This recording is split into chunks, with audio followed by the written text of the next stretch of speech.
Amalgamation some பார்க்குறதுக்கு முன்னாடி அமால்கமேஷன்னா என்னென்னு ஒரு சின்ன எக்ஸ்பிளைன் பண்ணிடுறேன். ரெண்டு தனித்தனி கம்பெனி, அதாவது ஏங்கிற ஒரு கம்பெனியும் பிங்கிற ஒரு கம்பெனியும் ஒன்றா சேர்ந்து ஏபிங்கிற பேரில் நியூ கம்பெனி ஸ்டார்ட் பண்ணுறது தான் amalgamation. Two or more existing company liquidate or make new company form is called amalgamations. Okay, நம்ம இப்போ வந்து ப்ராப்ளத்துக்கு போவோம். அமால்கமேஷன் ப்ராப்ளம் பார்ப்போம். இப்போ அமால்கமேஷன் ப்ராப்ளம் பார்ப்போம். அமால்கமேஷன் ப்ராப்ளம் இங்கே கொடுக்கப்பட்டிருக்கு. இங்கே எக்ஸ் லிமிட்டடோட பேலன்ஸ் ஷீட் கொடுக்கப்பட்டிருக்கு, இங்கே ஒய் லிமிட்டடோட பேலன்ஸ் ஷீட் கொடுக்கப்பட்டிருக்கு. இப்போ எக்ஸ் லிமிட்டடோட பேலன்ஸ் ஷீட்டை நம்ம பார்ப்போம். எக்ஸ் லிமிட்டோட பேலன்ஸ் ஷீட்டு கொடுக்கப்பட்டிருக்கு. இப்போ எக்ஸ் லிமிட்டோட பேலன்ஸ் ஷீட் டோட்டல் எவ்வளோ இருக்குது அப்படின்னா 28,21,540. இப்போ ரன்னிங் மேட்டருக்கு வருவோம். On the date of X limited took over the business of Y Limited for rupees 6,60,000 payable in the form of its fully paid equity shares of rupees 10 each at par. The shareholder of Y Limited getting 110 shares of rupees X Limited for every 100 shares held in Y Limited. The scheme of amalgamation also provide that 3,011% debentures of Y Limited would be converted into equal number of 12% debenture of X Limited of rupees 100 each. அதாவது X Limited Y Limited in business rupees 6,60,000க்கு எடுத்துக்கொண்டது.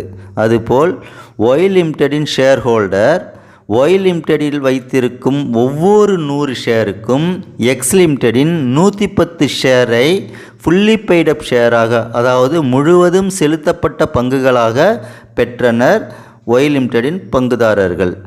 அதுபோல் Y லிமிட்டடின் 3,011% டிபெஞ்சர்ஸை கடனீட்டு பத்திரங்களை அவற்றின் face value 100 உள்ளதை X லிமிட்டடின் 12% டிபெஞ்சர்ஸாக கடனீட்டு பத்திரங்களாக மாற்றப்பட்டது. இங்கே Y லிமிட்டோட balance sheet கொடுக்கப்பட்டிருக்கு. இங்கே ஒய் லிமிட்டட் தான் செல்லிங் கம்பெனி. இந்த balance sheet total 12,04,660. You are required to pause journal entries in the books of X Limited assuming the amalgamation is the nature of merger. Second, prepare the realization account and equity shareholder account in Y limited. அதாவது Y லிமிட்டடோட realisation ledger, equity ஷேரோட ledger prepare பண்ணோம். அதுக்கு Journal prepare பண்ணோம். யாரோட புக்கில்னா இந்த புக்ஸாக X limited புக்கில் நம்ம இதை ப்ரிப்பேர் பண்ணுற மாதிரி இருக்கும். ஓகேவா? இந்த ப்ரிப்பேர் பண்ணுறதுக்கு முன்னாடி நம்ம 2 லெட்ஜர் போடுற மாதிரி இருக்கும். ஒன்று ரியலைசேஷன் லெட்ஜர், இன்னொன்று ஈக்விட்டி ஷேரோட லெட்ஜர். இந்த 2 லெட்ஜருக்கும் லைபிலிட்டி சைட்லேருந்து ரியலைசேஷன் லெட்ஜரில் அவுட் சைடு லைபிலிட்டிஸை வந்து கிரெடிட் சைடில் மாற்றுற மாதிரி இருக்கும். ரியலைசேஷன் லெட்ஜருக்கு credit side, outside liabilities மாற்றுற மாதிரி இருக்கும் பேலன்ஸ் ஷீட்லேருந்து, ஒய் லிமிட்டடோட பேலன்ஸ் ஷீட்லேருந்து. அப்போ அவுட் சைடு லைபிலிட்டிஸ்லாம் எதெல்லாம் வரும்? Outside liabilities, inside liabilities format கொடுத்துருக்குறேன். அவுட் சைடு லைபிலிட்டிஸில் எதெல்லாம் வரும் அப்படிங்கிறத இங்கே கொடுத்துருக்குறேன், இந்த ஃபார்மெட்டில் இருக்குது. அதே மாதிரி இன்சைடு லைபிலிட்டிஸ்லாம் எதெல்லாம் வரும் அப்படிங்கிறது இந்த ஃபார்மெட்டில் கொடுத்துருக்குறேன். எதுக்காக இந்த ஃபார்மெட்டை நான் கொடுத்துருக்குறேன் அப்படின்னா, இப்போ அமால்கமேஷன் சம் ஒர்க் அவுட் பண்ணும்போது 2 லெட்ஜர் போடுற மாதிரி இருக்கும். ஒன்று ரியலைசேஷன் லெட்ஜர், இன்னொன்று ஈக்விட்டி ஷேரோட லெட்ஜர் போடுற மாதிரி இருக்கும். Realisation ledger credit side balance ஷீட்லேருந்து, அதாவது ப்ராப்ளத்தில் இருக்கிற பேலன்ஸ் ஷீட்லேருந்து அவுட் சைடு லைபிலிட்டிஸை நம்ம ட்ரான்ஸ்ஃபர் பண்ணுற மாதிரி இருக்கும். அதே மாதிரி ஈக்விட்டி ஷேரோட லெட்ஜர் கிரெடிட் சைட் ப்ராப்ளத்தில் இருக்கிற பேலன்ஸ் ஷீட்லேருந்து இன்சைடு லைபிலிட்டிஸை நம்ம ட்ரான்ஸ்ஃபர் பண்ணுற மாதிரி இருக்கும். அப்போ நம்மளுக்கு அவுட் சைடு லைபிலிட்டிஸ்னால் என்னான்னு தெரிஞ்சுக்கணும், இன்சைடு லைபிலிட்டிஸ்னால் என்னான்னு தெரிஞ்சுக்கிட்டால் தான் நம்ம வந்து அந்த லைபிலிட்டிஸை நம்ம ட்ரான்ஸ்ஃபர் பண்ண முடியும். அதுக்காக இந்த ஃபார்மெட்டை தெளிவாக ஒருத்தோட நீங்கள் பார்த்துங்க. இப்போ வந்து 2 லெட்ஜர் மட்டும் போட போகிறேன். ஏற்கனவே இந்த கொஸ்டின் எல்லாத்தையும் நம்ம எக்ஸ்பிளைன் பண்ணியாச்சு. 2 லெட்ஜர் மட்டும் போட போகிறேன். இந்த அமால்கமேஷனில் ரியலைசேஷன் லெட்ஜர், ஈக்விட்டி ஷேரோட லெட்ஜர், இது 2த்தையுமே நம்ம போட்டாலே போதும். இந்த அமால்கமேஷனை ஃபுல்லாக நம்ம போட்டு முடிச்சிடலாம். இப்போ வந்து realisation ledger in the books of X limited, in the books of X limited. ஏன்னா எக்ஸ் லிமிட்டட் தான் வாங்கியிருக்கிறான் அந்த கம்பெனியை, ஒய் கம்பெனியை. அதனால் அவனோட புக்கில் தான் எழுதணும். இந்த புக்ஸ் ஆஃப் எக்ஸ் லிமிட்டடில் ஒய்யோட ரியலைசேஷன் லெட்ஜரை போடணும். Realisation account.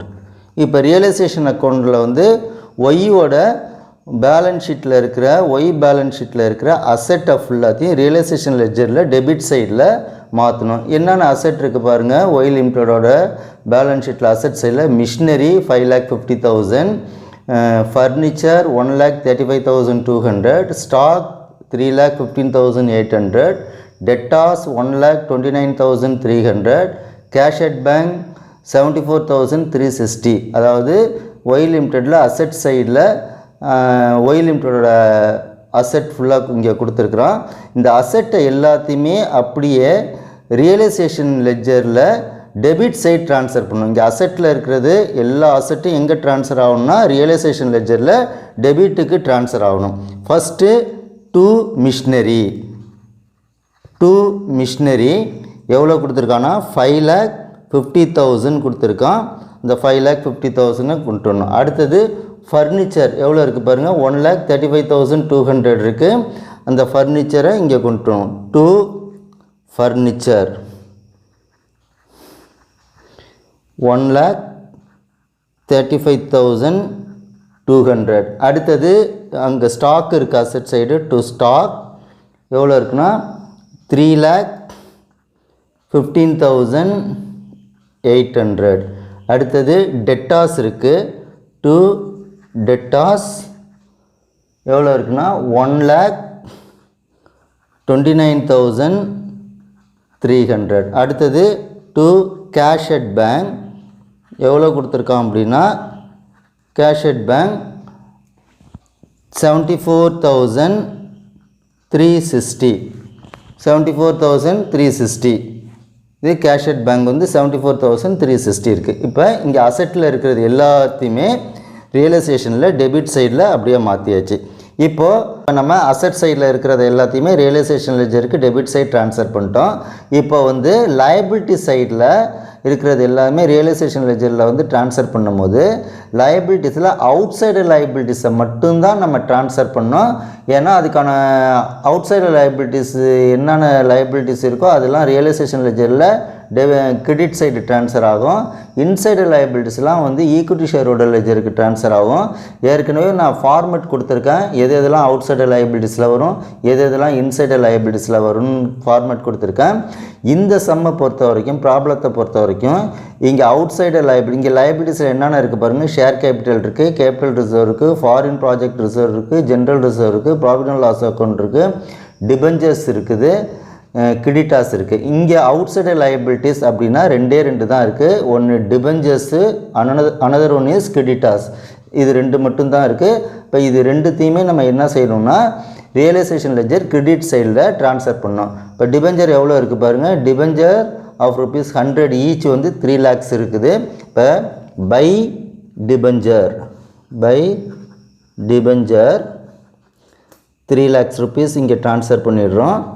அதே மாதிரி இங்கே அடுத்தது கிரெடிட்டாஸ் இருக்குது. எவ்வளோ இருக்குது பாருங்கள். 1,82,450 இருக்குது. இப்போ அந்த கிரெடிட்டாஸையும் திருப்பி எங்கள் ரியலைசேஷன் லெட்ஜரில் ட்ரான்ஸ்ஃபர் பண்ணணும். ஏன்னா இது எல்லாம் ரெண்டுமே எதில் வரும்னா அவுட் சைடு லயபிலிட்டிஸில் வரும்.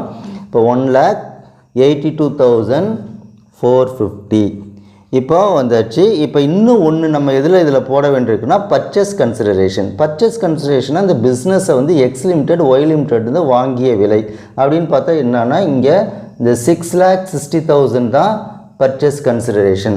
அந்த பர்ச்சேஸ் கன்சிடரேஷனை இங்கே போடணும். By purchase consideration or business purchase எப்படி வேணாலும் போட்டுக்கலாம். பிஸ்னஸ் பர்ச்சேஸ் எவ்வளோ இருக்குன்னா 6,60,000. ஓகே போட்டாச்சு. இப்போ வந்து இதை வந்து க்ளோஸ் பண்ணுவோம். க்ளோஸ் பண்ணால் என்ன டோட்டல் வருது அப்படிங்கிறத நம்ம பார்ப்போம்.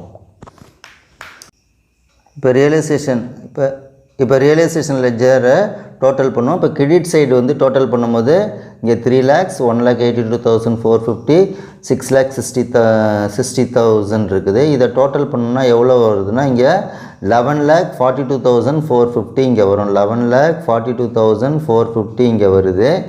ஆக்சுவலாக எவ்வளோன்னா 11,00,000 42,450 இங்கே வருது.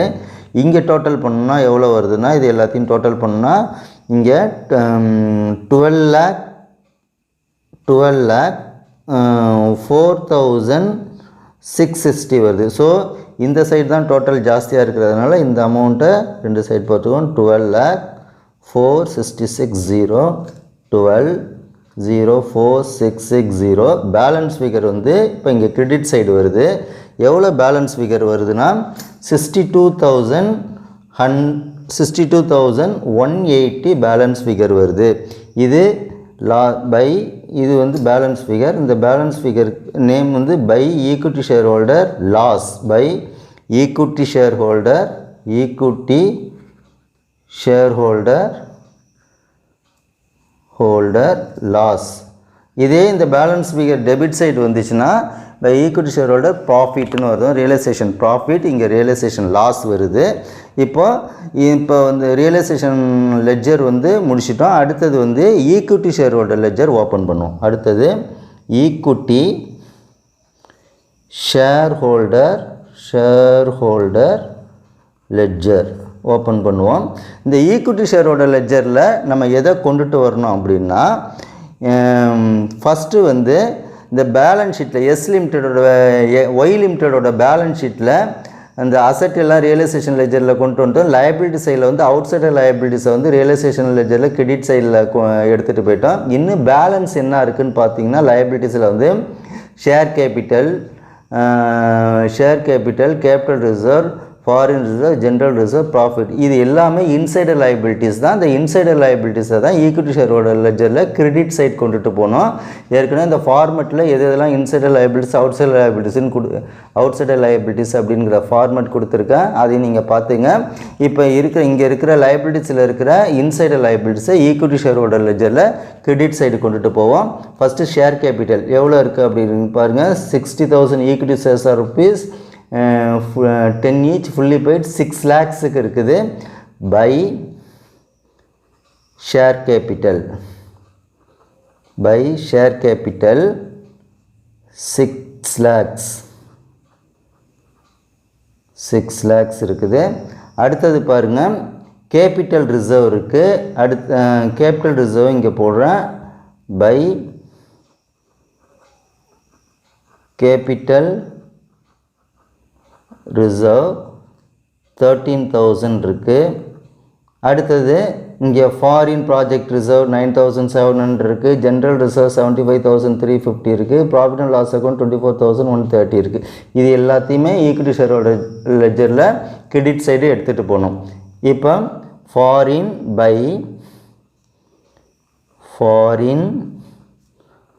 ப்ராஜெக்ட் ரிசர்வ் எவ்வளோன்னா 9,700. அடுத்தது general reserve by general reserve எவ்வளோன்னா 75,350.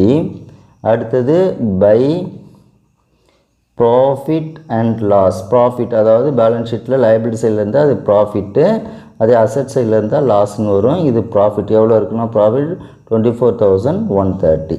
ஓகே, இப்போ அந்த ஒய் லிமிட்டடோட லைபிலிட்டி சைடில் இருக்கிற எல்லா இன்சைடர் லைபிலிட்டிஸ் எல்லாத்தையுமே ஈக்விட்டி ஷேர் ஹோல்டர் லெட்ஜருக்கு மாற்றியாச்சு. இப்போது அடுத்தது இப்போ என்ன செய்கிறோம் அப்படின்னா இந்த ரியலைசேஷன் லெட்ஜர்லேருந்து எதெல்லாம் இங்கே மாற்றணும் அப்படின்னா ஃபஸ்ட்டு பர்ச்சேஸ் கன்சிடரேஷன். இங்கே பர்ச்சேஸ் கன்சிடரேஷன் ரியலைசேஷன் லெட்ஜரில் எங்கே போட்டிருக்கோம்? கிரெடிட் சைட் போட்டிருக்கோமா? அது அப்படியே வந்து இங்கே ஈக்விட்டி ஷேர் ஹோல்டர் லெட்ஜருக்கு அப்படியே ஆப்போசிட்டில் டெபிட் சைடில் வரணும். அப்படின்னா to purchase consideration or business purchase எப்படி வேணாலும் போட்டுங்க. எவ்வளோனா 6,60,000 போட்டாச்சு. அடுத்தது பேலன்ஸ் ஃபிகர் ரியலைசேஷன் லெட்ஜரில் பேலன்ஸ் ஃபிகர் எங்கே வந்திருக்கு? 62,180 எங்கே வந்திருக்குன்னா ரியலைசேஷன் அக்கௌண்ட்டில் கிரெடிட் சைடில் இருக்குது. அது கிரெடிட் சைடில் இருக்கிறத அப்படியே டெபிட் சைடில் இங்கே ட்ரான்ஸ்ஃபர் பண்ணணும். அப்போ எந்த அக்கௌண்ட்லேருந்து ட்ரான்ஸ்ஃபர் பண்ணால் ரியலைசேஷன் லெட்ஜர்லேருந்து ட்ரான்ஸ்ஃபர் பண்ணுறதுனால டு ரியலைசேஷன் ரியலைசேஷன் லாஸ், ஏன்னா அது லாஸ் தானே, அதனால் எவ்வளோ அது லாஸ்ன்னு எழுதிக்கணும் 62,180. இதே டெபிட் சைடில் இருந்துச்சுன்னா ஈக்விட்டி ஷேர் ஹோல்டர் லெட்ஜருக்கு கிரெடிட் சைடில் இந்த பேலன்ஸ் ஃபிகர் ட்ரான்ஸ்ஃபர் ஆகும். இப்போ இந்த ஈக்விட்டி ஷேர் ஹோல்டர் லெட்ஜரை வந்து க்ளோஸ் பண்ணுவோம். க்ளோஸ் பண்ணால் ரெண்டு பக்கமும் வந்து என்ன வரும் அப்படின்னா டேலி ஆகும். டேலி ஆகுனுச்சுனாலே நம்ம போட்ட சம்மு வந்து கரெக்டாக இருக்கும், அப்படி கரெக்டாக ஆகிடும். இப்போ எவ்வளோ வருதுன்னா இந்த சைடு டோட்டல் பண்ணி பாருங்கள், 7,22,180. இப்போ இது எல்லாத்தையுமே டோட்டல் பண்ணாலும் அதே 7,22,180 வருது. ஓகே, இப்போ நம்ம ஈக்விட்டி ஷேர் ஹோல்டர் லெட்ஜர் முடிச்சிட்டோம். இப்போ நம்ம போட்ட அமால்கமேஷன் இது டேலி ஆனதுனால கரெக்டாக நம்ம ஒர்க் அவுட் பண்ணி முடிச்சிட்டோம். இனிமேல் இந்த லெட்ஜரை வச்சுக்கிட்டு இப்போ நம்ம ஜேர்னல் அடுத்தது ப்ரிப்பேர் பண்ணுவோம். இப்போ வந்து ஜேர்னல் பார்ப்போம். இப்போ ஜேர்னல் வந்து தனியாக படிச்சுலாம் எழுத வேண்டியதில் இந்த லெட்ஜரை வச்சுக்கிட்டு அப்படியே லெட்ஜரை பேஸ் பண்ணி அப்படியே ஜேர்னல் போடலாம். அது எப்படின்னு சொல்கிறேன். இப்போ பாருங்கள், இப்போ ரியலைசேஷன் லெட்ஜரில் டெபிட் சைடில் என்னென்ன இருக்குன்னா எல்லா அசெட்டும் கொடுத்துருக்கோம். அதே மாதிரி கிரெடிட் சைடில் என்னென்ன இருக்குன்னா out side liabilities, debentures, creditors, அப்புறம் பர்ச்சேஸ் கன்சிடரேஷன், அப்புறம் ரியலைசேஷன் பேலன்ஸ் ஃபிகர் இருக்குது. இதை எப்படி வந்து லெட்ஜர் போடுறது அப்படிங்கிறத நான் உங்களுக்கு சொல்கிறேன். ஃபஸ்ட்டு வந்து அசெட்டுக்கு போடுவோம். இப்போ அசெட்டில் வந்து ஃபஸ்ட்டு ரியலைசேஷன் லெட்ஜருக்கு டெபிட் சைடு என்ன இருக்குது, மிஷினரி இருக்குது. மிஷினரி இருக்கிறதுனால மேலே இருக்க இதுக்கு வந்து ஜேர்னல் போட்டோன்னா எப்படி வரும் அப்படின்னா ஃபஸ்ட்டு இதுக்கு இந்த ஒரு 2 இதை ஜேர்னல் போட்டு அப்புறம் சேர்த்து போட்டு காட்டுறேன். இப்போ மிஷினரிக்கு வந்து ஜேர்னல் போட்டோன்னா ரியலைசேஷன் லெட்ஜருக்கு டெபிட்டில் மிஷினரி இருக்கிறதுனால மேலே இருக்கிற ரியலைசேஷன் டெபிட்டில் வரணும். அப்படின்னா ரியலைசேஷன் அக்கௌண்ட் டெட்டார், இந்த மிஷினரி வந்து டெபிட்டில் இருக்கிறதுனால மேலே இருக்கிற ரியலைசேஷன் டெபிட்டில் வந்துடுச்சு. இது டெபிட்டில் வந்ததுனால ஆட்டோமேட்டிக்காக மிஷினரி 2க்கு போயிடணும். 2 மிஷினரி அக்கௌண்ட் எவ்வளோ அமௌண்ட்னா 5,50,000. 5,50,000. இப்போ அடுத்தது வந்து இங்கே பாருங்கள், ஃபர்னிச்சர் எங்கே இருக்குது, டெபிட்டில் இருக்குது. ஃபர்னிச்சர் டெபிட்டில் இருந்துச்சுன்னா மேலே இருக்கிற ரியலைசேஷன் வந்து டெபிட்டுக்கு வரணும். அப்போ டெபிட்டுக்கு வந்துச்சுன்னா ஆட்டோமேட்டிக்காக ஃபர்னிச்சர் டெபிட்டில் இருக்கிறதுனால ரியலைசேஷன் டெபிட்டுக்கு வருது. அப்போ ரியலைசேஷன் டெபிட்டுக்கு வந்துன்னா ஃபர்னிச்சர் வந்து 2க்கு போயிடணும். இப்போ இதுக்கு ஃபர்னிச்சருக்கு போடும்போது furniture account realisation account debtor to furniture amount எவ்வளோ பாருங்கள், 1,35,200. 1,35,200. ஓகே, அப்போ இங்கே பாருங்கள் டிபெஞ்சருக்கு போடுறோம். அப்போ டிபெஞ்சர் எங்கே இருக்குது, ரியலைசேஷன் அக்கௌண்ட்டுக்கு கிரெடிட்டில் இருக்குது. அப்போ கிரெடிட்டில் இருந்தால் மேலே இருக்கிற ரியலைசேஷன் கிரெடிட்டில் வரணும். மேலே இருக்கிற ரியலைசேஷன் கிரெடிட்டில் வந்துச்சுன்னா ஆட்டோமேட்டிக்காக டிபெஞ்சர் எங்கே போடணும், டெபிட்டுக்கு போயிடணும். இப்போ அதுக்கு ஜேர்னல் போட்டு காட்டுறோம் பாருங்கள். இப்போ டிபெஞ்சர் வந்து ரியலைசேஷன் அக்கௌண்ட்டுக்கு கிரெடிட்டில் இருக்கிறதுனால ரியலைசேஷன் கிரெடிட்டுக்கு வந்துடுது. ரியலைசேஷன் கிரெடிட்னா 2 ரியலைசேஷன் வந்துடணும். அப்போ டிபெஞ்சர் வந்து டிபெஞ்சர் அக்கௌண்ட் டெட்டார்னு வந்துடும். டிபெஞ்சர்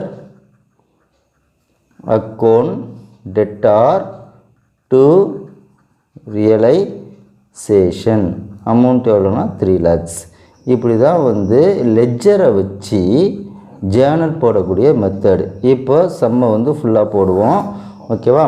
இப்போ பாருங்கள், இங்கே ரியலைசேஷனுக்கு வந்து இப்போ இது எல்லா சமயம் நம்ம ஃபுல்லாக ஃபஸ்ட்லேருந்து போடுவோம். இப்போ ரியலைசேஷன் அக்கௌண்ட்டில் டெபிட் சைடில் மிஷினரி இருக்குது, ஃபர்னிச்சர் இருக்குது, ஸ்டாக் இருக்குது, டெட்டாஸ் இருக்குது, கேஷ் அட் பேங்க் இருக்குது. அப்போ எல்லாத்துக்குமே ரியலைசேஷன் டெபிட் தான், டெபிட் பேலன்ஸ் தான் காட்டும். அதனால் அசெட்டுக்கு போடும்போது எல்லா அசெட்டும் டெபிட்டில் இருக்கிறதுனால மேலே இருக்கிற ரியலைசேஷன் டெபிட்டில் வரும். அப்போ மொத்தமாகவே போட்டுடலாம். ரியலைசேஷன் அக்கௌண்ட் டெட்டார் எல்லா to machinery account to furniture account to stock account to debtors account to cash at bank account. Amount அப்படியே ஃபில் பண்ணுவோம். மிஷினரிக்கு அமௌண்ட் எவ்வளோ இருக்குன்னா 5,50,000. ஃபர்னிச்சருக்கு வந்து 1,35,200.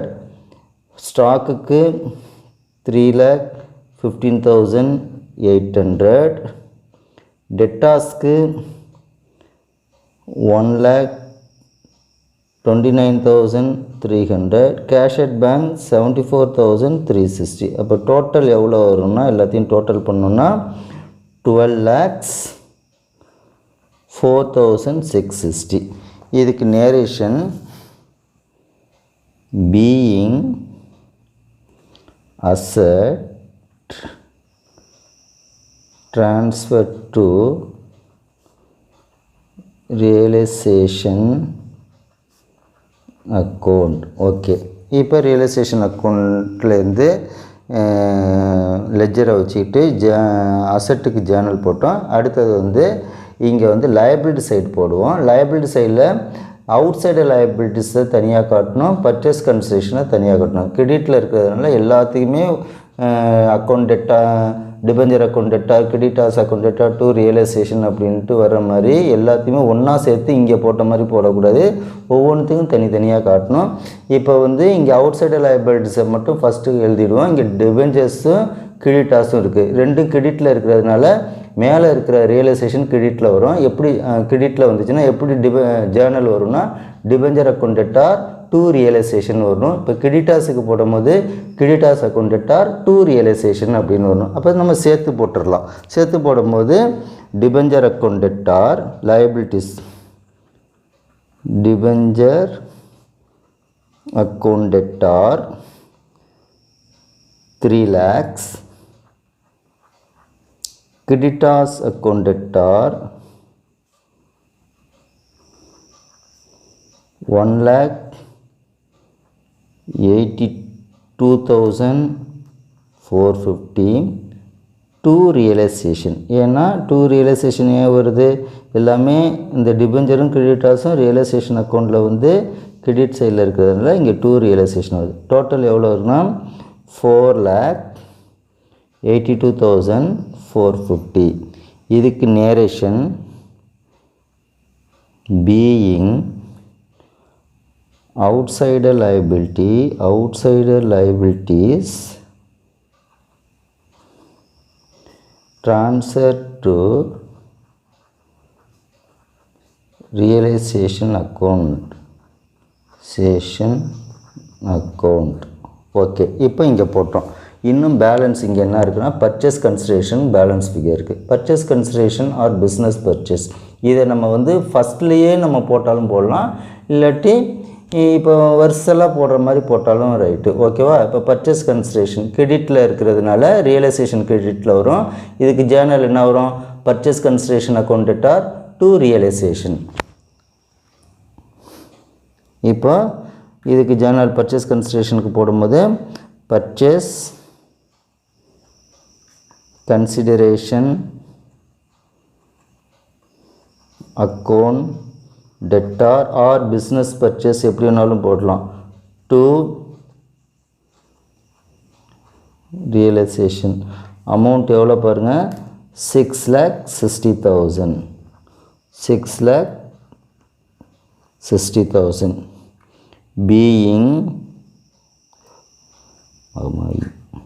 being purchase consideration payable. Okay, இப்போ இன்னும் ஒன்று இருக்குது. இங்கே ரியலைசேஷன் பேலன்ஸ் அமௌண்ட், இது balance amount equity shareholder லெஜருக்கு ட்ரான்ஸ்ஃபர் ஆகுறதுனால இதுக்கு ஜேர்னல் போட்டோன்னா எப்படி வரும்னா இங்கே equity shareholder ledger balance loss வந்து கிரெடிட்டில் இருக்கிறதுனால மேலே இருக்கிற ரியலைசேஷன் கிரெடிட்டில் வரும். அப்போனா இதுக்கு ஜேர்னல் வந்து equity shareholder account debtor to realisation வரணும். இதுக்கு ஜேர்னல் இப்போ இங்கே கவனிங்க. இப்போ இங்கே equity shareholder account debtor to realisation amount எவ்வளோ இருக்குன்னா 62,180.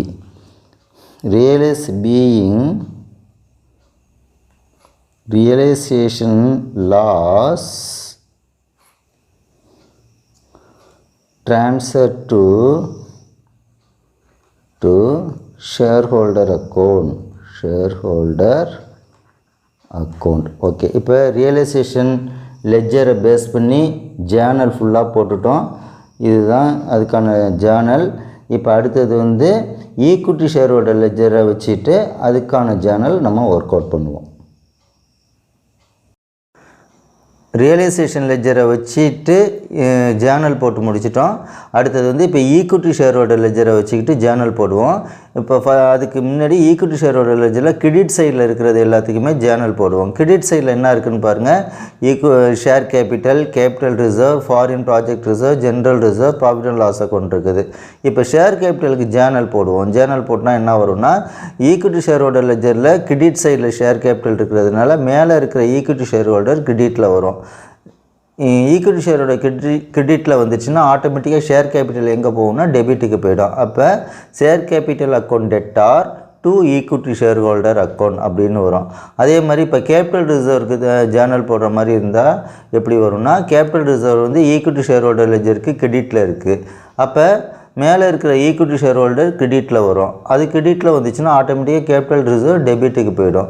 அப்போ இதுக்கு ஜேர்னல் எப்படி வரும், capital reserve account debtor to equity shareholder ledger அப்படின்னு வரும். அதே மாதிரி ஃபாரின் ப்ராஜெக்ட் ரிசர்வுக்கு ஜேர்னல் போட்டால் foreign project reserve equity shareholder லெட்ஜரில் கிரெடிட்டில் இருக்கிறதுனால மேலே இருக்கிற ஈக்விட்டி ஷேர் ஹோல்டர் லெட்ஜர் கிரெடிட்டில் வரும். ஆட்டோமேட்டிக்காக ஃபாரின் ப்ராஜெக்ட் ரிசர்வ் வந்து டெபிட்டுக்கு போயிடும். அப்போ foreign project reserve account debtor to equity shareholder ledger. அதே மாதிரி தான் இது எல்லாத்துக்குமே நம்ம போடுற மாதிரி இருக்கும். ஓகே, இப்போ நம்ம ஜேர்னலுக்கு போடுவோம். இப்போ ஷேர் கேபிட்டலுக்கு போடுறதுனால இப்போ இதுக்கு என்ன வரும்னா, share capital account debtor, capital account debtor, அதே மாதிரி ஈக்விட்டார் capital reserve account debtor, foreign project reserve account debtor, general reserve account debtor, profit and loss account debtor to equity shareholder account அப்படின்னு போட்டுடலாம். இப்போ ஷேர் கேபிட்டல் என்ன amount இருக்குது, 6 lakhs இருக்குது. 6 lakhs இங்கே போட்டுடுங்க. அதே மாதிரி கேபிட்டல் ரிசர்வ்ஸ் வந்து 13,000. இப்போ 13,000 நம்ம போட்டுடுறோம். அப்புறம் இங்கே எவ்வளோ இருக்குன்னா, ஃபாரின் ப்ராஜெக்ட்ஸ் 9,700. இப்போ 9,700 போட்டுடுறோம். அதே மாதிரி இங்கே 75,350 இருக்குது. அதே மாதிரி இங்கே 24,000 ப்ராஃபிட் அண்ட் லாஸுக்கு 130 இருக்குது. இது டோட்டல் பண்ணால் எவ்வளோ வரும் அப்படின்னா 7,22,180. இப்போ பீயிங் இன்சைடர் லைபிலிட்டிஸ்னால் ஷேர் கேபிட்டல் மற்றும் அக்குமுலேட்டட் ப்ராஃபிட் எல்லாம் சேர்ந்து தான் இன்சைடர் லைபிலிட்டிஸ்னு ஏற்கனவே சொல்லியிருக்கோம், ஃபார்மெட்லேயும் பார்த்துருக்கோம். Transfer to equity shareholder ledger, equity shareholder account. Okay, அவ்வளோதான். அடுத்தது வந்து இப்போ டெபிட் சைடுக்கு போடுவோம். டெபிட் சைடுக்கு போடும்போது டெபிட் சைடில் என்னென்ன இருக்குது பாருங்கள். பர்ச்சேஸ் கன்சிடரேஷன் இருக்குது, ரியலைசேஷன் லாஸ் இருக்குது. இப்போ வந்து ரியலைசேஷன் லாஸ் வந்து இங்கே ஏற்கனவே ரியலைசேஷன் அக்கௌண்ட்லேருந்து இங்கே ட்ரான்ஸ்ஃபர் ஆகிறதுனால இதுக்கு நம்ம போட வேண்டியதில்லை. ஏற்கனவே இங்கே போட்ட அதே தான் இதுக்கும் வரும், அதனால் இதுக்கு போட வேண்டியதில்லை. இப்போ ரியலைசேஷன் அதே தான் வரப்போகுது. இப்போ பர்ச்சேஸ் கன்சிடரேஷனுக்கு லெஜர் போடுவோம். இப்போ பர்ச்சேஸ் கன்சிடரேஷன் வந்து எங்கள் டெபிட்டில் இருக்கிறதுனால ஈக்விட்டி ஷேரோட லெஜர் வந்து டெபிட்டில் வரும். அது டெபிட்டில் வந்துச்சுன்னா பர்ச்சேஸ் கன்சிடரேஷன் வந்து 2ல் போயிடும். அப்போ இதுக்கு ஜேர்னல் எப்படி வரும்?